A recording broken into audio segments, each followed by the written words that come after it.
Hi there, welcome to the Astons Nature Recovery Group.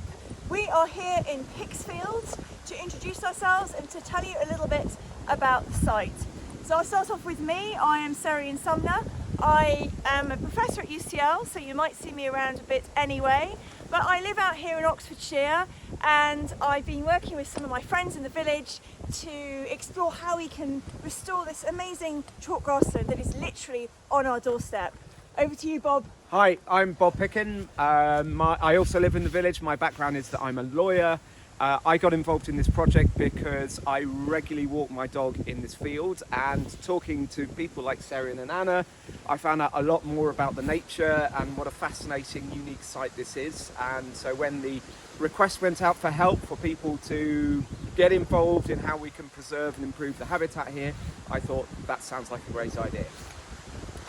I'm Anna Dillon. I'm a landscape artist. I've lived in this community for most of my life, so I've got a real big vested interest in it from a history perspective, and also from the fact that I volunteer up on the downs near here with the Butterfly Conservation Group, and I'm really into looking at moths as well. So I've got a general view of nature, but especially chalk grassland, which I find fascinating, and I'm really feeling pleased to be part of this project. Hi, I'm Jolyon. I'm a physicist and entrepreneur. Spent far too long doing startup businesses in high technology. Here's our field. This bit here is the most the chalk bit with the most interesting flora and fauna in. And what you can see here is invasive European privet, which is very happy and very healthy. And we've got to somehow manage this expanse, which is ruining, if you pan round camera, which is really impacting.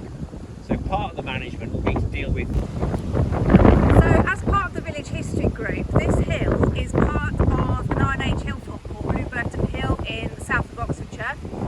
As such, even though this field isn't a scheduled monument, we've still got some of the Iron Age ramparts that you can see through this field if you happen to look at LiDAR.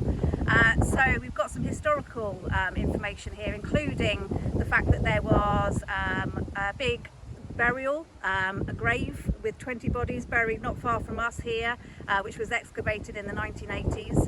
So we're conscious of the history and the heritage of this field as we manage it as well. So this area of the field is the chalk bit, and you'll see that there's nothing really growing here, and the reason for that is it's used as a scrape by badgers and rabbits and possibly muntjacs.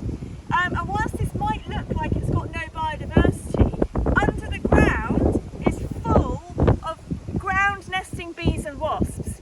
And if you come here in the late summer, early autumn, you'll see carpets of colletes hederae, which is the ivy mining bee, which is a non-native species but it's expanded its range northwards, and this is a really important habitat for them because they need exposed soil in order to build their nests. So where we're standing, we're right on the edge of the Berkshire Downs, which is also chalk downland, and behind us you've got the Chilterns. So where we're standing, we are part of the North Wessex Downs National Landscape in the county of Oxfordshire that was formerly Berkshire.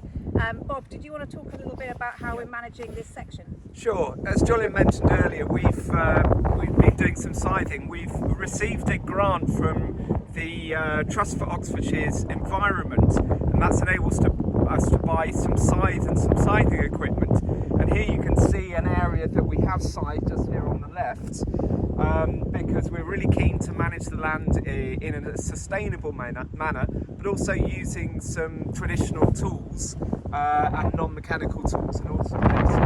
So we've got 8 of us, is it, that are trained up so far. We're looking to train up even more because it's quite hard work. So the more of us that can get involved, the quicker we'll get this land managed.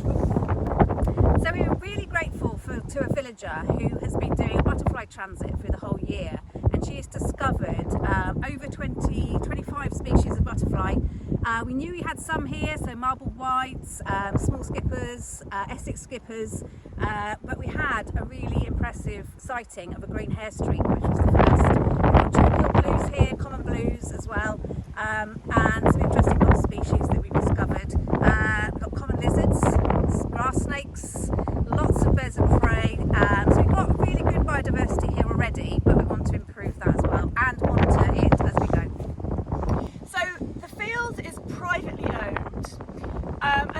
that's worked in our favour. Although it's private, there is a public footpath that goes through the middle of it here, in the middle, and it's a really important recreational ground for villagers, walking their dogs, running the kids, or just enjoying nature. Now, over the last 15 years, the field has not been grazed. Prior to that, we understand that it had been grazed, and quite heavily. But over the last sort of 10 years or so that I've been living in the village, I've noticed that everything has started growing, and in the summer in particular, I'm often stopped in my tracks because of the biodiversity of the plants and the insects that are in this field. So a couple of years ago, we decided that we were trying to find out who owned it, because it was a little bit of a village mystery. And we bought the deeds, and we managed to track down the owners. The reason it stopped grazing about 15 years ago is because the owner died. But we were able to get in contact with his family, and luckily they were really on board with the idea that we could potentially manage this for nature. So they really have been incredibly generous in letting us have a free rein on how we manage it, and exploring different ways of engaging the community in it to make sure that this amazing field is available for nature and the community.